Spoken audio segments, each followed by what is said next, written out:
안녕하세요, TJ쌤입니다. 오늘은 이맘때 가장 관심이 높은 제품, 캠핑용 에어컨, 휴대용 에어컨과 관련된 영상입니다. 제가 올린 에어컨 영상에 가장 많이 달리는 질문 두 가지에 대한 답변 준비했어요. 저는 캠핑 1년차 여름부터 캠핑콘이라 불리는 캠핑용 에어컨을 사용하기 시작했는데요. 이게 당시 사용했던 제품입니다. 보시다시피 사이즈도 크고 무게도 좀 나가고 요즘 에어컨들에 비해 냉방력도 조금 약했지만 여름에 정말 잘 썼던 기억이 있어요. 처음에 에어컨 살 때만 해도 이제 폭염 걱정 없겠구나, 이것만 있으면 집처럼 시원하게 캠핑할 수 있겠구나 했는데요. 캠핑용 에어컨으로는 한여름 텐트 안 폭염을 당해낼 수 없다는 걸 금방 깨닫게 됐습니다. 지금도 가장 많이 달리는 댓글이 이 에어컨으로 무슨 텐트에서 쓰면 시원하나요? 라는 질문이에요. 자, 확실하게 답변 드립니다. 제가 영상에서도 여러 번 강조했지만 여러분이 갖고 계신 쉘터나 텐트, 특히 리빙쉘 텐트에서는 한여름 땡볕에 에어컨 켜도 효과가 미비합니다. 여러분이 기대하는 집처럼 시원한 캠핑은 안 돼요. 에어컨 바로 앞에서 바람을 쐬면 시원한 정도입니다.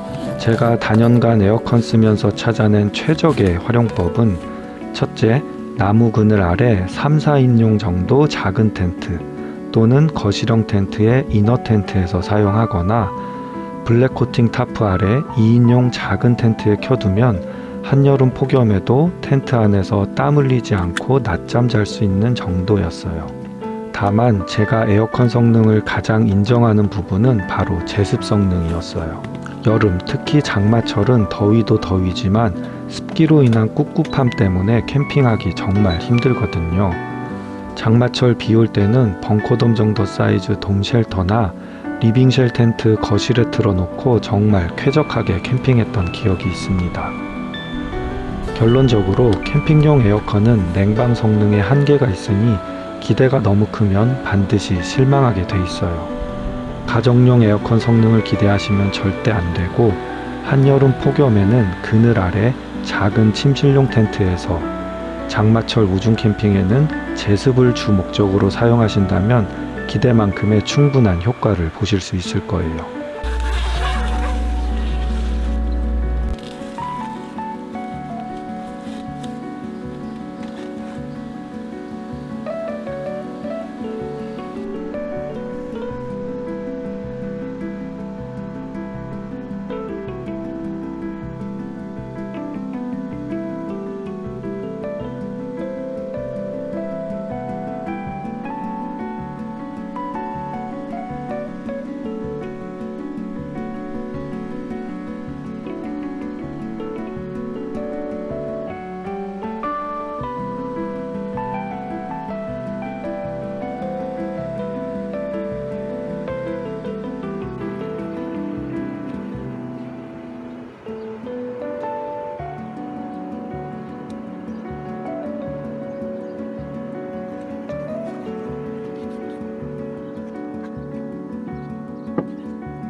자, 그럼 두 번째로 많이 달린 댓글, 이 에어컨으로 작은 방에 놓고 사용해도 될까요? 하는 질문이에요. 그런 질문에 저는 집에서는 그냥 가정용 에어컨, 창문형 에어컨 쓰세요 라고 답하는데요. 창문이 없거나 창문이 있어도 에어컨을 못 다는 경우가 생각보다 많은 것 같습니다. 저희 집만 해도 작은 방에는 에어컨이 없는데 창문이 아파트 복도 방향이라 창문형 에어컨을 못 놓거든요. 그래서 이번에 카투어에서 새로 판매하는 실내용 에어컨, 실외기가 필요 없는 혹은 실외기 일체형 에어컨 에어리고라는 제품을 소개할게요. 에어리고를 간단히 설명드리면 컴프레셔가 작동하는 에어컨이지만 실외기 설치나 외부 배기관 설치가 필요 없는 제품이에요. 다만 제품을 소개하는 이 순간에도 저는 여전히 집에서는 가정용 에어컨 쓰실 것을 추천합니다만 에어컨을 도저히 놓을 수 없는 환경이라면 일종의 대안 제품 정도로만 생각하세요. 제가 지금 3주 정도 저희 집에서 실사용 테스트를 하고 있는데 가정용 에어컨만큼의 효과는 분명 아니었습니다.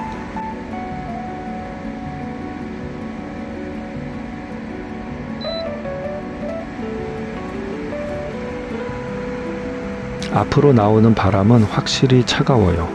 카투어 쿨윈 에어컨보다 바람도 더 세고 저희 집에 있는 오래된 벽걸이 에어컨보다 오히려 더 찬 바람이 나오는 것 같았습니다. 냉각 컴프레셔 작동은 확실한 것 같은데요. 에어리고 단점 2가지 먼저 말씀드려야 할 것 같아요. 우선 사이즈가 엄청 크고 무겁습니다. 장박 캠핑이 아닌 이상 캠핑용으로는 일단 차에 싣기도 어려운 사이즈였어요.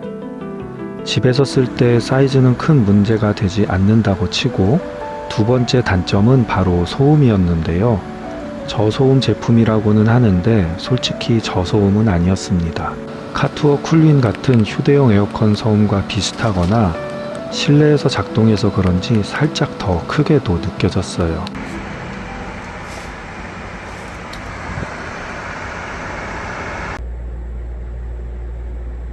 일반 벽걸이 에어컨과 비교하면 이 정도입니다.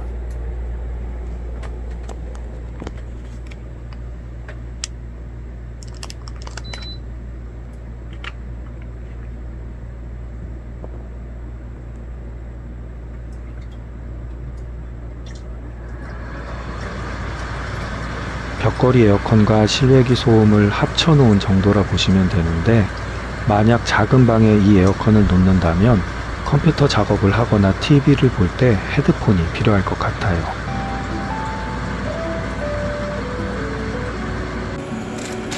제가 이 제품에 대한 기대가 가장 컸던 점 중 하나가 외부로 배기관을 빼지 않아도 되는 점이었는데요. 처음엔 그게 가능한가 싶었거든요. 뒤쪽을 보니 이렇게 위에 흡기 부분, 아래 배기 부분이 있는데 안에 넣은 물이 뜨거운 배기를 조금 식혀주는 역할을 하는 것 같았어요. 그래도 미지근한 바람이 제법 나옵니다.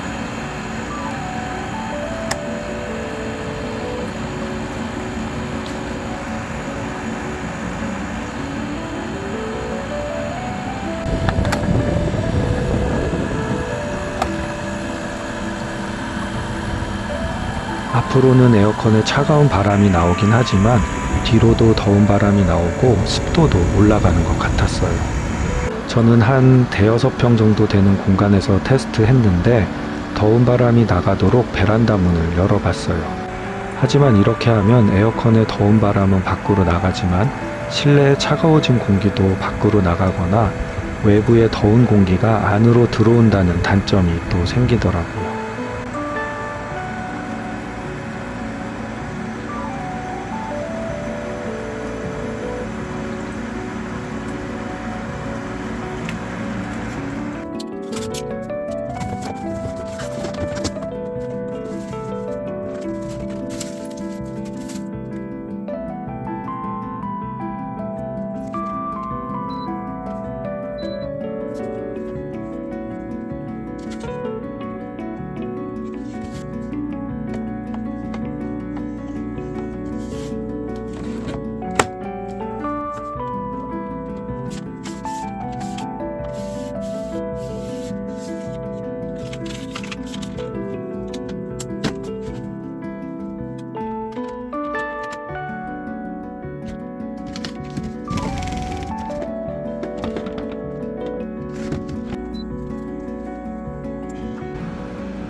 그리고 에어리고를 3, 4일 정도 사용하다 알게 된 또 다른 단점은 물을 자주 넣어줘야 된다는 점이었어요. 처음 작동할 때 물을 30리터 정도 꽤 많이 넣었는데 이게 2, 3일이면 거의 떨어지더라고요.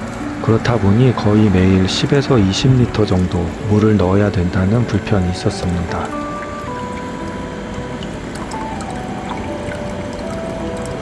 자동 급수 호스가 있긴 한데 이 제품이 보통 작은 방에 단독으로 설치하는 목적이라 호스를 연결할 수도가 근처에 있지 않고는 급수 호스 사용은 어려울 것 같아요.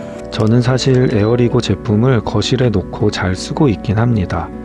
요즘 같은 6월에 퇴근하고 집에 오면 저녁에도 거실이 조금 덥다고 느껴지는데 그럴 때 몇 시간 정도 켜놓고 잘 쓰고 있어요. 에어컨보다 소비 전력이 낮아서 전기세도 덜 들거든요. 초여름까지는 이걸로 충분할 것 같은데 아무래도 평수가 있어서 그런지 한여름에는 벽걸이 에어컨을 켜야 할 것 같습니다. 에어리고 소개는 이 정도로 마무리할게요.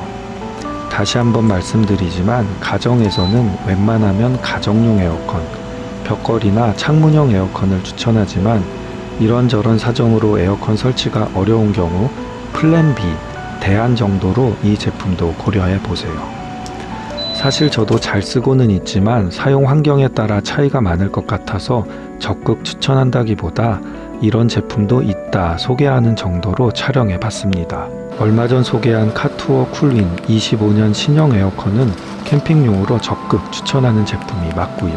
카투어에서 구독자 이벤트용 쿨윈 에어컨을 한 대 더 지원해 주셔서 지금 빰 앱에서 래플 이벤트 진행하고 있으니까요. 에어컨 구입 고민하셨던 분들 꼭 응모하시기 바랍니다. 지금까지 TJ 쌤이었습니다. 시청해 주셔서 감사합니다.